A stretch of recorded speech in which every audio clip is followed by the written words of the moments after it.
Hello friends, नमस्कार, जय जगन्नाथ। मु सस्मिता स्वागत करुच्ची आपण मानकु सस्मितास किचन एंड लाइफस्टाइल रे। आज मु आपण मानक पई गोटे स्वीट रेसिपी लेके आसीची जहाँकि खीर मोहन तार ना। तो खीर मोहन रेसिपी होची आम ओडिशा फेमस पुरी जगन्नाथ मंदिर रे माँ को लक्ष्मी को पाखरे एहाको प्रसाद भावे लगा जाई थाए।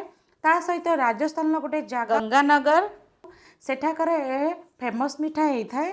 तो चलते जान ना रेसिपीटी जानला पूर्व जदि आपने प्रथम थर पर भिडियोटी को देखुता चैनल को सब्सक्राइब करने सहित बेल आइकन को प्रेस करदे जहाँफल मुझे जो भी नुआ वीडियो पकाइबी ता नोटिफिकेशन आपरे आगे पहुँचो। ता सहित मत इंस्टाग्राम फॉलो करना बिल्कुल भी भूलें। मोर इंस्टा आईडी हूँ सस्मिता KNL। चलते वीडियोटी को स्टार्ट करनबा।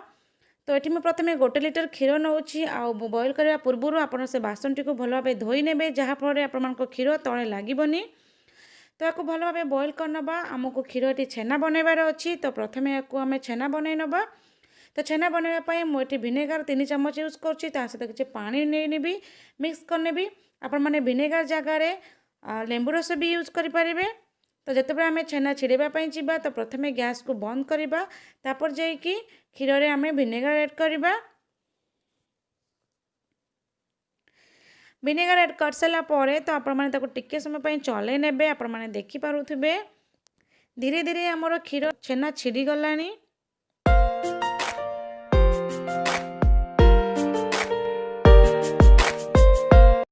छाणी नबा।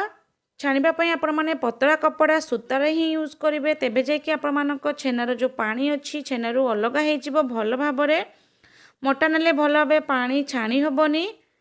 तो या भल भाव छाणीला आपण मैंने ठंडा पानी या धोइबापी यूज करेंगे कारण या ठंडा पानी रे धोइले एक तो प्रथम आपण मानकर छेना ठंडा हो सहित जो आम नहीं विनेगार नहीं तार जो खटा अंश सेटा भी धोईजिव। एबे को एहीपरि भावे फोल्ड करके ऊपर को उठे ने सहित हाथ में दबे दबे कि तार जो भी पानी अच्छी ताको बाहर करने।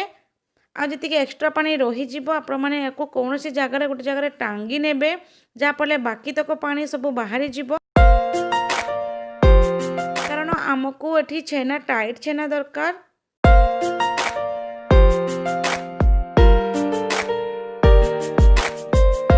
अधघंटे टांगी ने अधघंटे टांगी सारापर आपने देखिपे छेनाटा केमती बॉल भाया है बहुत टाइट भी अच्छी। या भल भाव हाथ में टिके भांगी ने भांगी सारा आपने देखिपे आपको जो हाथ पापुली जो पोजिशन देखा तो से आपने भल भाव मिक्स करने स्मूथ हवा जाए भल भाव मिक्स करेंगे कम से कम 5 मिनट या मिक्स करेंगे। तापर एथिरे मु गोटे चम्मच चीनी पाउडर यूज करुच्ची। चीनी को मु प्रथमे ग्राइंडर में पकईकि पाउडर बन नी सहित मुझे गोटे चम्मच सूजी यूज करुच्ची। तो या भल भाव मिक्स करने आपण मैंने चाहिए मैदा भी नहीं पारे किंतु सूजी नेले आमर मिठाटी दानादार बनिबो। या भल भाव आउ 7 मिनट या भल भाव मिक्स करेंगे जमीतिका आमर डो जो पूरा स्मूथ हवा दरकार। छेना जाकि स्मूथ हेले आमर भल भाव मिठा बनी पार। तो ये आमर भल भाव मु पूरा टोटाल 12 मिनट लगे मत स्मूथ करने। ये मुझे यार छोट छोट बॉल बन नौची। गोटे लिटर क्षीर जो आम छेना बनई तो से आम 10 ରୁ 12 मिठा बन पार। आपण साइज उपर डिपेंड करुच्ची जपरी मु बनाऊँगी हाथ में गोल गोल करके सेमती आपण मैंने बनई ने आ चिकन करके बनइबे बिल्कुल भी क्राक ही नथिबो। क्राक हेले आपण मैंने सिरा छाड़ला मात्र के मीठा खोलीजिव। तो तेणु ध्यान रखिथे कथाटी को जदि आपणकर मीठा चिकन बनूना ताहले आपण मैंने छेना पानी गोटे चम्मच पकईकि आउ टिके चकुड़ी ने तापर जाके आपण मीठा बहुत भल बनिबो। देखि पड़ुथे मुझे देखा केते सुंदर भाव चिकन भाव बनी मिठाटी आ मोर ये 8टी बनी कारण मोटी साइज रे बड़ नहीं। एबे आम सीरा बनई ना। सीरा बनवाई प्रथम मु कड़ाई बसी नहीं से 2 चम्मच चीनी नौची। चीनी को प्रथम आम मेल्ट हाँपाई छाड़ीदबा।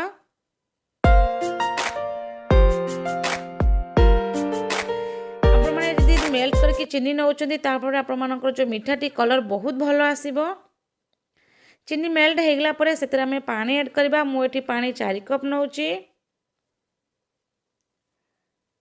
ता सहित चीनी मुझे 1.5 कप नौची कारण मु प्रथमे छेनारे भी गोटे चम्मच चीनी ऐड करी। तो आपण मैंने मीठा पसंद रे कम बेसी करें। आपको एबे बॉयल होगा छाड़देबा भल भाव जिते बॉयल हो तो से आम ऐड करनबा 5 ରୁ 6 गुजराती गुजराती ऐड कले मिठार फ्लेवर बहुत भल आसी थाए।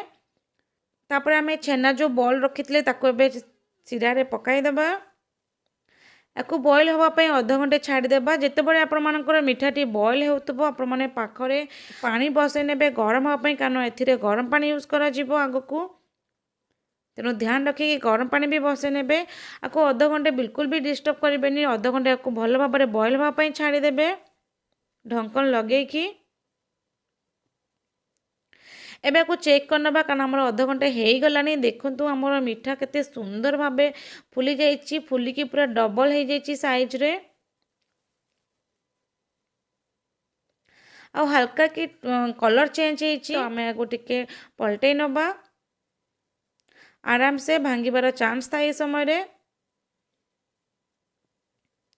आपको पुणी ढक्कन लगे कि मुझे बॉयल कर नहीं अध घंटे एबे देखु यार कलर भल भाव में चेंज हो जाइए लाइट ब्राउन कलर आसी जाइए आउ जो आमर सीरा तार अधा हो जाइए तो यही जगार आम गरम पानी यूज करवा ये गरम पानी अध कप यूज करुच्ची आपको पुणी ढांकी पुणी अध घंटे आपको बॉयल करवा यहीपरी भाव आमको 2 थर करने को पड़ो तो मिठा बनवाई पूरा टोटाल 2 घंटा लगे तो आपण मानक घंटे घंटे भितर हाफ हाफ कप गरम पानी देवाक पड़ो देखिपे आपण मैंने यही प्रोसेस मु थे कर तो एबे आम मिठाटी रेडी हो जाइए आपको ठंडा हाँपाई छाड़ देती ठंडा है देखु कलर केते भल आसी आ ध्यान रखिथे जिते ठंडा हाँपाई छाड़े तो पूरा ठंडा हाँपाई कड़ाई रखिबेनी ना आपण मानक मिठा टाइट हो सिरा कारण सिरा आमर गाढ़ा हो जाइए